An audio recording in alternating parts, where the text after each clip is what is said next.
সুপ্রিয় উপস্থিতি, আপনারা জানেন মাইলস্টোন কলেজের ঘটনায় আজকে এই দেশে শোক দিবস চলছে, কিন্তু শোক দিবসের সময়ও আমাদের যেখানে শোক পালন করার কথা ছিল সেখানে আমাদেরকে রাস্তায় নামতে হয়েছে।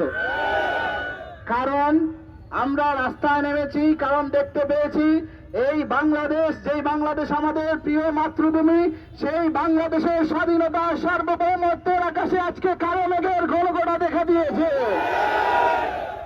আমরা দেখতে পেয়েছি যে ইন্টারিম সরকার এদেশের মানুষের ম্যান্ডেট নিয়ে ক্ষমতায় বসেছিল, সেই ইন্টারিম সরকার ক্ষমতায় বসার পর একটি নির্দিষ্ট দেশের দালালে পরিণত হয়েছে।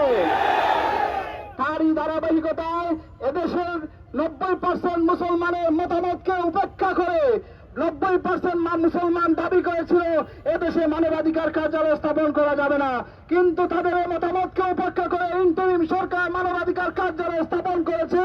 আমরা তীব্র প্রতিবাদ জানাই। আমরা আজকের এই প্রতিবাদ সমাবেশে সকল কিছুর প্রতিবাদ জানাই এবং শেষে একটি কথাই বলতে চাই, আগুন নিয়ে আপনারা আর খেলবেন না, এদেশের আলিম ওলামাদের নিয়ে আর খেলবেন না, এদেশের মুসলমানদের রক্ত নিয়ে আর খেলবেন না। বাঁচাও ইমান বাঁচাও দেশ, বাঁচাও ইমান বাঁচাও দেশ, বাঁচাও ইমান বাঁচাও দেশ। পশ্চিমাদের এজেন্ডা সোনার বাংলায় হবে না, পশ্চিমাদের এজেন্ডা সোনার বাংলায় হবে না। সমকামিতার বৈধতা, সমকামিতার বৈধতা, সমকামিতার বৈধতা বাংলাদেশে চলবে না। ওয়াশিংটন না ঢাকা, ওয়াশিংটন না ঢাকা, ওয়াশিংটন না ঢাকা।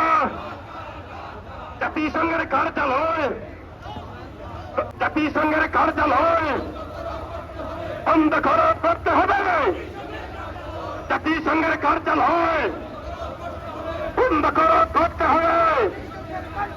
বাঁচাও ইমান বাঁচাও দে, বাঁচাও ইমান বাঁচাও দে। ওয়াশিংটন না ঢাকা, ওয়াশিংটন না ঢাকা। ওয়াশিংটনের উদ্দেশ্যে রওনা দিয়েছিল, তাদের সকলের জায়গা কিন্তু প্লেনের ভিতরে হয় নাই। অনেকে প্লেনের ডানায় করে পালানোর চেষ্টা করেছে, অনেকে প্লেন থেকে ছিটকে পড়েছে। এই জন্য আপনারা যে প্রজেক্ট হাতে নিয়েছেন এটা দিল্লির দালালির চেয়েও ভয়ঙ্কর হবে পরিণতি। আপনারা এর থেকে পিছিয়ে আসুন।